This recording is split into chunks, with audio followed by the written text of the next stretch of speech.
اعوذ باللہ من الشیطان الرجیم بسم اللہ الرحمن الرحیم رب اشرح لی صدری ویسر لی امری واحلل عقدۃ من لسانی یفقہوا قولی نحمدہ ونصلی علی رسولہ الکریم اما بعد۔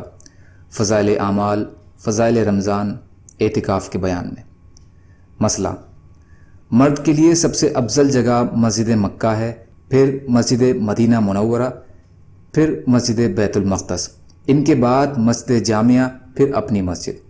امام صاحب رحمۃ اللہ علیہ کے نزدیک یہ بھی شرط ہے کہ جس مسجد میں اعتکاف کرے اس میں پانچوں وقت کی جماعت ہوتی ہو۔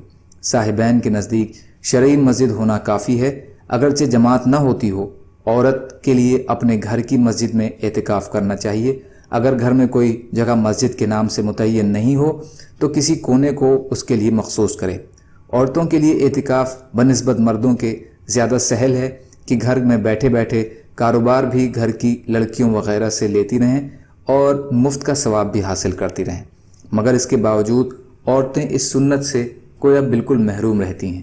ابو سعید خدری رضی اللہ تعالی عنہ کہتے ہیں کہ نبی اکرم صلی اللہ علیہ وسلم نے رمضان المبارک کے پہلے عشرے میں اعتکاف فرمایا اور پھر دوسرے عشرے میں بھی، پھر ترکی خیمے میں جس میں اعتکاف فرما رہے تھے باہر سر نکال کر ارشاد فرمایا کہ میں نے پہلے عشرے کا اعتکاف لیلۃ القدر کی تلاش اور اہتمام کی وجہ سے کیا تھا، پھر اسی کی وجہ سے دوسرے عشرے میں کیا، پھر مجھے کسی بتلانے والے یعنی فرشتے نے بتلایا کہ وہ رات اخیر عشرے میں ہے، لہٰذا جو لوگ میرے ساتھ اعتکاف کر رہے ہیں وہ اخیر عشرے کا بھی اعتکاف کریں۔ یہ رات دکھلا دی گئی تھی پھر بھلا دی گئی۔ اس کی علامت یہ ہے کہ میں نے اپنے آپ کو اس رات کے بعد کی صبح میں کیچڑ میں سجدہ کرتے دیکھا، لہٰذا اب اس کو اخیر عشرے کی طاق راتوں میں تلاش کرو۔ راوی کہتے ہیں کہ اس رات میں بارش ہوئی اور مسجد چھپر کی تھی، وہ ٹپکی اور میں نے اپنی آنکھوں سے نبی کریم صلی اللہ علیہ وسلم کی پیشانی مبارک پر کیچڑ کا اثر 21 کی صبح کو دیکھا۔ فائدہ: نبی کریم صلی اللہ علیہ وسلم کی عادت شریفہ اعتکاف کی ہمیشہ رہی ہے۔ اس مہینے میں تمام مہینے کا اعتکاف فرمایا اور جس سال وصال ہوا ہے اس سال 20 روز کا اعتکاف فرمایا تھا، لیکن اکثر عادت شریفہ چونکہ اخیر عشرے ہی کے اعتکاف کی رہی ہے، اس لیے علماء کے نزدیک سنت موقدہ وہی ہے۔ حدیث بالا سے یہ بھی معلوم ہو گیا کہ اس اعتکاف کی بڑی غرض لیلۃ القدر کی تلاش ہے، اور حقیقت میں اعتکاف اس کے لیے بہت ہی مناسب ہے کہ اعتکاف کی حالت میں اگر آدمی سوتا ہوا بھی ہو تب بھی عبادت میں شمار ہوتا ہے۔ نیز اعتکاف میں چونکہ آنا جانا اور ادھر ادھر کے کام بھی کچھ نہیں رہتے، اس لیے عبادت اور کریم آقا کی یاد کے علاوہ اور کوئی مشغلہ بھی نہ رہے گا، لہٰذا شب قدر کے قدردانوں کے لیے اعتکاف سے بہتر صورت نہیں۔ نبی کریم صلی اللہ علیہ وسلم اول تو سارے ہی رمضان میں عبادت کا بہت زیادہ اہتمام اور کثرت فرماتے تھے، لیکن اخیر عشرے میں کچھ حد ہی نہیں رہتی تھی۔ رات کو خود بھی جاگتے اور گھر کے لوگوں کو بھی جگانے کا اہتمام فرماتے تھے، جیسا کہ صحیحین کی متعدد روایات سے معلوم ہوتا ہے۔ بخاری اور مسلم کی روایت میں اما عائشہ رضی اللہ عنہا فرماتی ہیں کہ اخیر عشرے میں حضور صلی اللہ علیہ وسلم لنگی کو مضبوط باندھ لیتے اور راتوں کو احیا یعنی شب بیداری فرماتے اور اپنے گھر کے لوگوں کو بھی جگاتے۔ لنگی مضبوط باندھنے سے مقصد کوشش میں اہتمام کی زیادتی ہے اور بیویوں سے بالکلیہ احتراز بھی مراد ہو سکتا ہے۔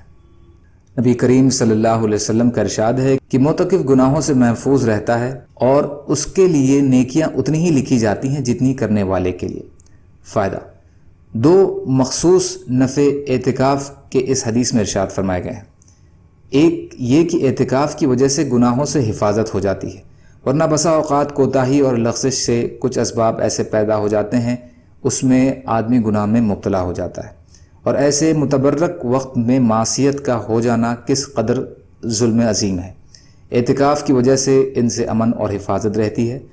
دوسرا یہ کہ بہت سے نیک اعمال جیسا کہ جنازے کی شرکت، مریض کی عیادت وغیرہ ایسے امور ہیں کہ اعتکاف میں بیٹھ جانے کی وجہ سے معتکف ان کو نہیں کر سکتا، اس لیے اعتکاف کی وجہ سے ان عبادتوں سے رکا رہا، اس کا اجر بغیر کیے بھی ملتا رہے گا۔ اللہ اکبر! اس قدر رحمت اور فیاضی ہے کہ ایک عبادت آدمی کرے اور 10 عبادتوں کا ثواب مل جائے۔ در حقیقت اللہ کی رحمت بہانہ ڈھونڈتی ہے اور تھوڑی سی توجہ اور مانگ سے دھواں دھار برستی ہے۔ ببہانہ می دیہد ببہا نمی دیہد۔ مگر ہم لوگوں کو سرے سے اس کی قدر ہی نہیں، ضرورت ہی نہیں، توجہ کون کرے اور کیوں کرے کہ دین کی وقت ہی ہمارے قلب میں نہیں۔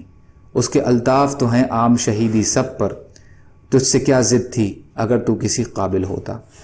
اللہ تعالیٰ کہنے سننے سے زیادہ عمل کی توفیق عطا فرمائے۔ یا اللہ مسلمان مظلوم جہاں بھی پریشان حال ہوں، یا اللہ آپ ان کی مدد فرمائیے، ان کی جان و مال کی حفاظت فرمائیے۔ یا اللہ ہم سب کو اپنی استطاعت کے بقدر اپنا حق ادا کرنے والا بنائیے۔ یا اللہ رحم کا، کرم کا، عافیت کا، درگزر کا، فضل کا معاملہ فرما دیجیے۔ یا اللہ ہماری بدعمالیوں سے درگزر فرما دیجیے اور ہمارے اچھے اعمالوں کو قبول فرما لیجیے۔ یا اللہ رمضان کریم کا حق ادا کرنے والا بنا دیجیے۔ سبحان اللہ و بحمدہ، سبحانک اللہم بحمدک، اشہد ان لا الہ الا انت، استغفرک و اتوب الیک۔ سبحان ربک رب العزت عما یصفون وسلام علی المرسلین والحمد للہ رب العالمین برحمتک یا ارحم الراحمین۔ لا الہ الا اللہ محمد رسول اللہ۔